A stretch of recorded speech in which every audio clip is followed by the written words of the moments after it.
हमारे बाप दादे बोलते हैं कि बेटा चोरी और जारी, जारी मतलब पर स्त्री पर पुरुष, पराई स्त्री और पराई पुरुष से मन हटाइएगा, अपनी पत्नी और अपने पति में मन लगाइएगा। जो गलत है उसे गलत ही कहा जाएगा, सही कैसे कह दिया जाएगा। कि शब्दों का विरोध नहीं है, संतों का ही विरोध है। महिलाओं को बेच दिया छिंगुर बाबा ने, तब कुछ महिलाओं को आपत्ति नहीं हुई, लेकिन अनिरुद्धाचार्य ने आपकी बेटियों को और आपके बेटों को कह दिया कि चरित्रवान बनिए। वैश्या को वैश्या ना कहें तो नया शब्द दीजिए हमें, हमारे शास्त्रों में तो वैश्या के लिए वैश्या ही लिखा है। महाराज जी विदेश यात्रा से लौटे हैं, कैसी रही यात्रा? पहले बताइए। बहुत अच्छी रही, बहुत अच्छा है, पूरी दुनिया देखने का मौका मिला। और भारत सबसे अच्छा है, भारत से अच्छा कुछ भी नहीं। चाहे आप दुनिया के किसी भी कोने में जाइए, पर भारत सबसे बेस्ट है। ये सब कहने की बातें हैं कि ये देश अच्छा है, ये देश अच्छा, ठीक है। किसी देश में साफ सफाई को मेंटेन किया गया है, किसी देश में हरियाली को, हरे भरे को मेंटेन किया गया है, ये भी अपनी जगह सही है। भारत को भी हरा भरा और साफ सुथरा बनाया जा सकता है, पर भारत की मिट्टी जैसी, भारत की संस्कृति जैसी केवल भारत की ही संस्कृति है, किसी से कोई दूर दूर तक तुलना नहीं है। भारत द सबसे बेस्ट। महाराज जी जब आप बोलते हैं विवाद हो जाता है, आखिर ऐसी क्या वजह है कि जब आप बोलते हैं तो विवाद हो जाता है? सच्चाई सुनने में आई है कि सच्चाई कड़वी होती है, सच्चाई को निगलना बड़ा कठिन है। आज हमने यही तो बोला कि वैश्या को इस कलयुग में आप वैश्या नहीं कह सकते, तो ये विवाद का कारण बन गया कि आपने वैश्याओं को वैश्या क्यों कह दिया। लिव-इन में रहना हमारे सनातन धर्म में हमारे बुजुर्ग बाप दादे हमारे कहते आए हैं कि बेटा चोरी और जारी से बचिएगा। जारी गांव का शब्द है, ठेठ आप लोगों ने भी सुना होगा।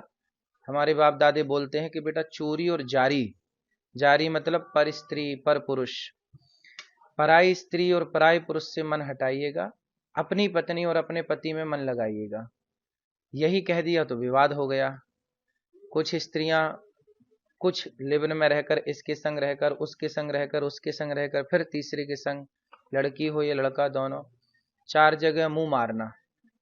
गांव की ठेठ भाषा में है मुंह मारना। जैसे पराई स्त्री या पराई पुरुष में मन लगाने को ना, चरित्रहीनता को गांव में बोलते हैं मुंह मारना। तो ये शुद्ध गांव की भाषा है, और ये जो गलत है उसे गलत ही कहा जाएगा, सही कैसे कह दिया जाएगा। महाराज जी आपका भाव तो ठीक था, लेकिन महिलाओं का आरोप है कि आपने जिस तरीके से व्यास गति से कहा उसको लेकर उनको आपत्ति है, तो पहली बात तो मैं आपको बताऊं कि ये बात प्रश्नोत्तरी, जैसे हम आपसे संवाद कर रहे हैं ना, हम एक संवाद के माध्यम से प्रश्नोत्तरी कार्यक्रम करते हैं, जो कि व्यास गद्दी से अलग कार्यक्रम है। तो ये व्यास गद्दी का कार्यक्रम था ही नहीं, पहली बात तो।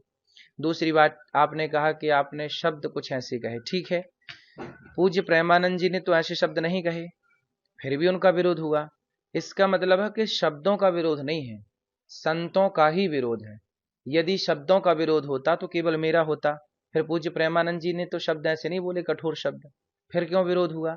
क्योंकि आज के इस कलिकाल में संतों को टारगेट बनाया जा रहा है, संतों को किसी भी तरह से बदनाम किया जाए। जितना विरोध अनिरुद्धाचार्य का हुआ, क्या छिंगुर बाबा का हुआ, जो खुलेआम लड़कियों की सप्लाई करता था, 10-10 लाख में बेचता था? जो गलत कर रहा है उसके पुतले जलाए गए हों तो बताओ छिंगुर बाबा के? छिंगुर बाबा ने तो खुलेआम लड़कियों की सप्लाई की, 10-10 20-20 लाख में बेचा, और मुसलमान होके हिंदू बन के घूमता रहा। किसी महिला को कोई आपत्ति नहीं जब उसने महिलाओं को बेच दिया। महिलाओं को बेच दिया छिंगुर बाबा ने, तब कुछ महिलाओं को आपत्ति नहीं हुई, लेकिन अनिरुद्धाचार्य ने आपकी बेटियों को और आपके बेटों को कह दिया कि चरित्रवान बनिए, क्योंकि ये देश राम का है। चरित्रवान राम, राम चरित्र सुनवे को रसिया, राम लखन सीता मन बसिया। हम ही चरित्र की बात नहीं करेंगे आपकी बेटी के लिए और आपके बेटों के लिए, तो बताइए फिर व्यास गद्दी क्या बात करे? चरित्रहीन बनने दे समाज को। लिव-इन में रहना क्या आप लोग ठीक समझते हैं? जब आप सब ठीक समझते हैं तो फिर मेरे अकेले बोलने से क्या होगा? छिंगुर बाबा का विरोध कितनी महिलाओं ने किया? अनिरुद्धाचार्य का पुतला जलाएंगे, विरोध करेंगे, क्योंकि इससे कुछ मिल रहा होगा उनको। अब ये सवाल है कि छिंगुर बाबा का पुतला क्यों नहीं जलाए? किसकी साजिश लगती है आपको? अब भगवान जाने, हम क्या जाने किसकी साजिश है। सनातन विरोधी कोई आज से थोड़ी है, सनातन विरोधी तो सदा से रहे हैं, और जो सनातन का काम करेगा ठीक ठीक उसी का विरोध होगा। जो शराब पी के पड़ा है, जो गलत काम कर रहा है, उसका कोई विरोध नहीं करेगा। आज देखिए गुटखे का प्रचार टीवियों में धड़ल्ले से चल रहा है, शराब का प्रचार चल रहा है, जुए के ऐपों का प्रचार चल रहा है, हर बुराई का प्रचार खुलेआम चल रहा है। हमने तो केवल यही कह दिया ना कि भाई मर्यादा में रहो, पुरुष हो या स्त्री हो। तो विरोध हुआ, तो क्या मर्यादा में रहने के लिए कहना ये गलत है? ये अपराध है? महाराज जी, अब पटाख से कैसे होगा इस मामले में? महिलाएं न्यायालय की शरण में जा रही हाँ हैं। जाए, न्यायालय की शरण बिल्कुल जाए। न्यायालय सबके लिए है, मेरे लिए भी है, आपके लिए भी है। बिल्कुल न्यायालय में मैं भी जाके अपनी बात रखूंगा कि भाई बताइए, आप वैश्या को वैश्या ना कहें तो नया शब्द दीजिए हमें। हमारे शास्त्रों में तो वैश्या के लिए वैश्या ही लिखा है। ये लिखा है, देखिए मैं आपको पुराण का प्रमाण दे रहा हूं। अब इससे बड़ा प्रमाण आपके लिए क्या हो सकता है? ये देखिए, ये ब्रह्मवैवर्त पुराण श्री कृष्ण जन्मखंड अध्याय नंबर है 75, श्लोक नंबर है 64, 64। नारी वैश्या प्रतिज्ञेया चतुष्पुरुष गामिनी। जो चार पुरुषों के संग रहे, स्त्री या पुरुष, ऐसे लोगों को, पुरुष को व्यभिचारी कहा जाएगा, स्त्री को वैश्या कहा जाएगा। तो व्यभिचारी पुरुष है तो व्यभिचारी कहा जाएगा, वैश्या है तो वैश्या कहा, पतिव्रता है तो उसे प्रणाम किया जाएगा। हमारे तो गौरी गोपाल भगवान में राधा जी बैठी हैं, हम तो रोज प्रणाम करते हैं, भगवान कृष्ण के संग बैठी हैं। सीता मैया बैठी हैं राम के संग, तो राम सीता मैया की तो हमारे यहाँ पूजा होती है, अनुसुईया माँ की पूजा होती है, सावित्री की पूजा होती है। तो यदि आप नारी सावित्री हैं, पवित्र हैं, तो आपकी बिल्कुल पूजा होगी। हमारे यहाँ तो सुहागन नारी को कहीं रास्ते में मिल जाए तो शुभ माना जाता है कि हम शुभ कार्य के लिए जा रहे थे, और एक पतिव्रता नारी सुहागन हमें दर्शन मिल गया तो हमारा कार्य निश्चित बनेगा। जैसे जाते समय गाय का दर्शन होना, कन्या का दर्शन होना, ब्राह्मण का, साधु का, ऐसे सुहागन स्त्री का दर्शन भी शुभ माना गया है। तो हमारे यहाँ तो नारियों को शुभ माना गया है। लेकिन किन नारियों को?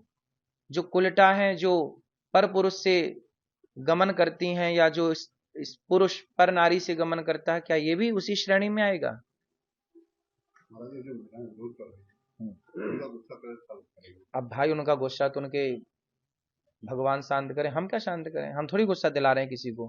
वो कह रहे हैं कि हमारी गिनती 4 में कर दी।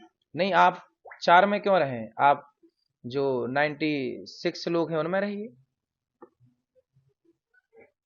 हमारे उनका कहना है कि मराठी में शास्त्र में उनका हुआ वैसा वैसा कह सकते हैं, और कानून में नहीं कह सकते। तो क्या नहीं, कानून की किताब धर्म से बड़ी नहीं है, समझ रहे हैं? धर्म धर्म रहेगा, कानून कानून रहेगा। कानून संसार के लिए है, धर्म पूरी सृष्टि के लिए है। इसलिए वेद पुराणों पर कानून लागू नहीं होगा। कानून की किताब कानून की जगह है, और वेद पुराण की जगह। वेद पुराण के ऊपर कानून थोड़ी चलेगा कि अब वेद पुराण कानून के हिसाब से चलेंगे। वाह,